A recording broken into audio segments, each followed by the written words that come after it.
चलो JEE mains 2025 का एक क्वेश्चन जल्दी से डिस्कस कर लेते हैं। तो क्वेश्चन में हमारे पास में है 11C 2r+1, नीचे है 2r+2 का समेशन है 0 से 5 और ये रेशो दे रखा है m/n और GCD mn का 1 है, मतलब ग्रेटेस्ट कॉमन डिवाइज़र या फिर HCF बोल सकते हैं। कितना दे रखा है? 1 दे रखा है। हमें m-n पता करना है। तो अब इस क्वेश्चन को सॉल्व करने के दो तरीके हैं, मतलब मैं एक ही तरीका डिस्कस करूंगा। एक तरीका तो है हम इंटीग्रेशन का यूज़ करके कोफिशिएंट्स क्रिएट करें, जिस तरह से क्वेश्चन में पूछा है, जो मैं यहाँ पर यूज़ नहीं करने वाला। मैं यूज़ कर रहा हूँ दूसरा तरीका। उसके लिए मैं थोड़ा सा तुम्हें बता दूँ कि अगर हमारे सामने इस तरह से कुछ रहता है NCR/R+1, ठीक है, तो ये रहने वाला है n+1CR+1 अपॉन n+1, ठीक है। ये बहुत ही यूज़फुल सा और छोटा सा एक फॉर्मूला है। तुम चाहो तो इसको जल्दी से फैक्टोरियल में ब्रेक कर करके प्रूव भी कर सकते हो। तो NCR/R+1 रहने वाला है n+1CR+1 अपॉन n+1। अब इस फॉर्मूले का यूज़ क्या है? यूज़ ये है कि इस तरफ अगर हम ये देखें, यहाँ पर NCR के डिनोमिनेटर में R का ही एक्सप्रेशन है, तो एक्सप्रेशन जो न्यूमरेटर वाला है वो भी आर की टर्म्स में है, डिनोमिनेटर भी आर की टर्म्स में है। जबकि यहाँ पर न्यूमरेटर में तो n और r दोनों है, जबकि डिनोमिनेटर में सिर्फ n+1 है। इसका फ़ायदा समेशन सीरीज सॉल्व करने में हम यूज़ कर सकते हैं। कैसे? इस क्वेश्चन में देखो, यहाँ पे देखो हमारे पास में लिखा हुआ है 11C 2r+1 अपॉन 2r+2। तो पहले तो ये देखना है कि हमें फॉर्मेट पिक करना आना चाहिए। फॉर्मेट में कैसा है देखो, यहाँ पर यहाँ r है इस तरफ, तो नीचे भी क्या होना चाहिए? उससे एक ज़्यादा, r+1। तो वैसे अगर मैं यहाँ पे देखूँ तो यहाँ 2r+1 है, तो नीचे उससे एक ज़्यादा 2r+2। तो ये क्लब होकर क्या लिखा जा सकता है? 11+1 12C 2r+2 डिवाइडेड बाय, यहाँ पे आ जाएगा हमारे पास में n+1। यहाँ पर क्या लिखा हुआ है? n+1, तो यहाँ पर आ जाएगा 12। ये बनेगा। अच्छा, अब अगर इसको मैं समेशन में देखूँ, इससे फ़ायदा क्या होगा? तो देखो, summation of 11C 2r+1 upon 2r+2 की जगह हम लिख सकते हैं summation of 12C 2r+2 upon 12। और समेशन ये चल कहाँ से रहा है? r जा रहा है 0 से 5, तो यहाँ पे भी r कहाँ से कहाँ तक जा रहा है? 0 से 5। अब इससे फ़ायदा ये होगा कि हम ये जो 12 है डिनोमिनेटर वाला, वो बाहर कर सकते हैं। तो मेरे पास बनेगा नेक्स्ट स्टेप पर 1/12 बाहर, और समेशन में रहेगा r=0 से 5 12C 2r+2। इसको अगर हम देखें तो ये क्या लिखा हुआ है? जल्दी से देखो, 1/12 बाहर लिख देता हूँ। इधर है 12C2 प्लस 12CR को 1 रखा तो 12C4, और इसी तरह से अगर हम आगे तक जाएं तो हमारे पास में आ जाएगा 12C12। अब ये चीज़ हम जल्दी से पिक कर सकते हैं कि हमें पता है, यहाँ पे लिख भी देता हूँ कि 12C0 plus 12C2 12C4 up to 12C12 ये रहने वाला है 2⁻11। ये चीज़ हमें अच्छे से पता है।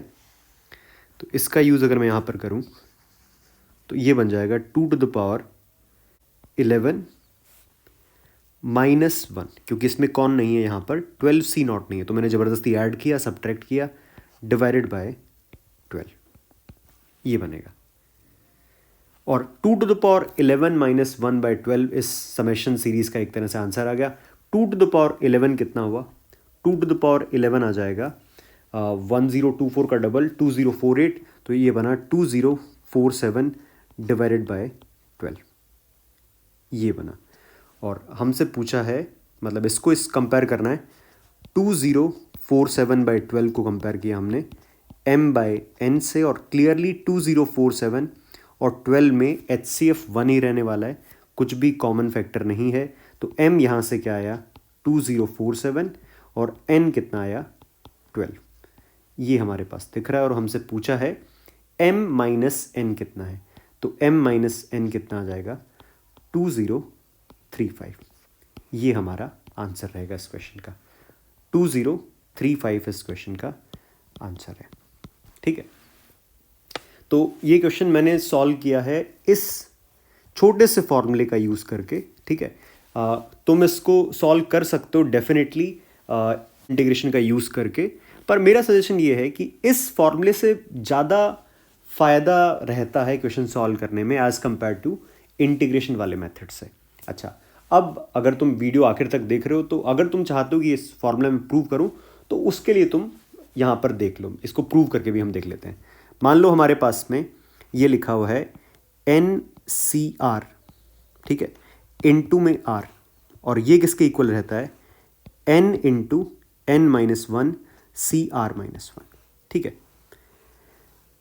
इसको प्रूव करने के लिए ये भी एक इंपॉर्टेंट फार्मूला है, ठीक है, ये भी एक इंपॉर्टेंट फार्मूला है बाइनोमियल थ्योरम में एक्सपेंशन सीरीज को सॉल्व करने में, कोफिशिएंट्स का सम मेनली जब हम सॉल्व करते हैं।